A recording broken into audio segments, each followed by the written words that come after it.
Journal entry by Gregory Huffman, narrated by Jessica Brundage, September the 5th, 2016, 9:15 p.m. I was talking to this chick named Angela from Tinder, and she asked me if I was free to chill. I told her I would be after I did my homework. I went to meet her. First we were going to go hiking, and then she wanted to meet near her house on the West End. She gave me an address, which I initially thought might be Red Rock since we talked about meeting there, but it ended up being her street address. As I was heading out, Anthony asked me something about Backpage, but I told him I couldn't chat now, I had to meet someone. I drove to Old Colorado City and parked at the park with the stage for performances. I called Angela. She had a strong voice that intimidated me a bit. She wanted to meet me at some bar called Thunder and Buttons. I actually reparked my car because I thought the first place might get me towed. So then I saw a parking meter that was off due to city holiday, but when I went to park there, someone stole my spot. Fucker. Oh, that reminds me. On the drive, one guy's license plate said Dr. Love. What a cool cat. Anyway, I parked at another place that said no parking, but it seemed to only be for certain hours because a tour bus stops there or some shit. She said she was 10 minutes away. The fuck? I waited there for 20 fucking minutes. There was some guy on his phone behind me laughing, and I started to have paranoid thoughts that it was him and his friends playing a prank on me. But then I remembered I talked to her on the phone. I got in my car and decided that if she wasn't there by 7-Eleven, I was fucking gone, bro. I actually waited around until 7:13, and right before I was gonna leave, she sent me a text asking where I was. I told her to meet me at the stage, and she walked up to me. Christ, not attractive in the least. I was trying to tell if it was a tranny. She was skinny and had short hair and no tits or ass to speak of. I had told her not to yank on my arm via text, and she said as long as I didn't poke her sternum. She kept complaining about her sternum, saying her roommate/best friend picked her up in the air and hurt her. He was a small guy, apparently, only 135 pounds. Her voice kinda reminded me of that retarded sock, Chester, from the Syphil and Ollie show at Instances. We began walking. I just said we should walk. I didn't want to stop. I wanted to get back on my car and drive home, but that would be rude. She cursed like a sailor and spoke like a man. I really wasn't sure about her.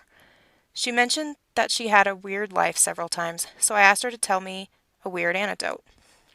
Ron Jeremy once sucked on my tits, she said. She told me it happened at a gathering of the Juggalos. We sat down on the bench for a while. She was carrying a backpack and threw it down beside her. She told me that the world was being destroyed and that she was going to start a business that involved using the power of mushrooms to reforest the earth. Bitch was obsessed with mushrooms. She showed me a mushroom tattoo she had on her arm. I noticed her other tattoos, so I asked about them as well. One was a god of death or something from some other culture, and the other looked like a hand pouring dust into another hand. She said she got it because she killed someone. Well, she didn't exactly kill anyone, but rather a motorcycle T-boned her. The guy on the motorcycle had his face ripped off, and his arm severed and died, and her seatbelt broke and she flew through the windshield. She had people in her car, but they were all okay. She said she lost her boyfriend because of it. He didn't die, they just split up. She said that she had died twice in her life, and the last time was in December. I asked her from what illness did she die, and she said there was no cause of death. I started to not give a fuck at this point, so I just indulged her crazy. Whenever a dog would walk by, she would say, "Doggy doing doggy stuff," in a childish voice. I should have felt embarrassed, but I was in more of a what the fuck is going on kind of state. She started talking about how she was just on a higher plane of existence than most people, too deep for you. As we began walking back the opposite way and night started to descend. She ripped up a handful of grass from the sidewalk, and the chick standing on the sidewalk turned to glance at her for a bit. She began telling me how great grass was exactly. It was alive, soft, and fun to lay on. She went on about how everything was meaningful in life.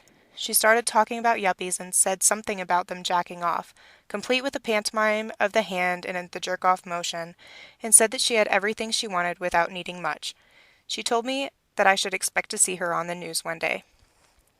We turned left at my car and kept walking through the residential area. She said we should cross the road and there was some yellow tape, but she stepped right over it into the alley and I followed her. She held up her elbow, wanting me to lock arms with her. Fine, I did. A dog started barking and she said, "Go inside, Sally." The dog kept barking. "Go inside, Sally." She claimed she knew everyone in the area because she had lived there her whole life. I told her I needed my arm back because it was my injured arm, But the truth is, I just started to feel awkward. We turned right after the alley, and I asked for another weird story. I'm a witch. It was an accident, though. I don't think she explained how she accidentally became a witch other than saying it fell into my lap, but she did elucidate on what it meant to be a witch. She had the power of lightning. There was a transformer in her backyard, but she destroyed it. With lightning. Because she's a witch. She pointed to a tree, asked me if I noticed that it looked weird, and told me it was struck by lightning. I didn't even have it in me to ask if she was responsible or not. We turned right and found a park. It was called Blunt Park, which I stated was a fitting name for a park in Colorado. We sat on swings. Besides her love of mushrooms, she mentioned she also had a fetish for rocks, and then she was talking about her best friend and roommate again. She said it was hard for her to date because she not only lived with a man, but they shared a bed together. She said she sometimes woke up with a boner poking her. Normally, this would be the point where I assure the chick that that doesn't even bother me, but I had no interest in her whatsoever, so I just nodded. She said she met her best friend when he came into the liquor store she works at, Queen Liquor, and refused to leave. They were made for each other, no doubt. Actually, when she texted me earlier in the day, she said she didn't know where her car was. Then she found out her roommate took it and went to go get water in Manitou. She started telling me about how she didn't even remember how to make out anymore. I'd been swinging on the swing in the pitch dark, but I started to get nauseous, so I stopped. She offered me a gallon of water that she pulled out of her backpack. She made sure to state, before handing me the water, it's just water, which would have made me suspicious, but I stopped giving a shit about anything by this point. I took a swig and handed it back. She was telling me how sex seemed pointless and it didn't make sense to her. I asked if she was against procreation.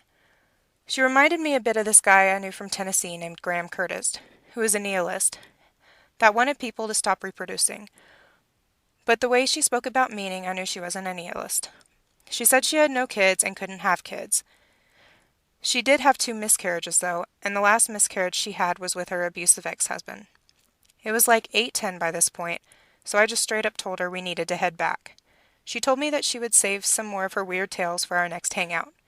Even though she made me nauseous, I might still consider hanging out with her again, just so I can hear more crazy shit. I gave her a hug and got in my car. I drove to La Casita to eat a ground beef burrito before heading home.